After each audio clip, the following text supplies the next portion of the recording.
शाळेची वेळ संपत आलीये, तू आत्ता एवढ्यात येशील. मी नसताना आई तू काय केलंस? आल्या आल्या विचारशील. ठरवलं तर होतं हे करेन ते करेन, पण त्यातलं अर्धही झालं नाही. काम करताना तुझा विचारच डोक्यातून गेला नाही. 10 वाजले तुला खाऊ मिळाला असेल, 11 वाजले खेळायला बाहेर सोडलं असेल.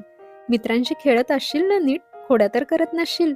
घरात असलास की इतकी भुणभुण तुझी सुट्टी नको वाटते, पण शाळेत गेलास की चिडीचूप होतं घर. काय सांगू, तुझी किती वेळा आठवण येते. आजही हेच झालं. मग माहितीये मी काय केलं? बॅग उघडली खूप दिवसांनी. हाच तो तुला आम्ही घेतलेला पहिला ड्रेस. केवढंसं पिल्लू होतास, यात ससा दिसायचास. आणि ही तुझी बाळलेणी छोटी छोटी. हे सगळं तुझ्यासाठी काल परवा केलंय. पण आज आज यातलं काहीच नाही बसणार. बाळ खरंच मोठं झालंय.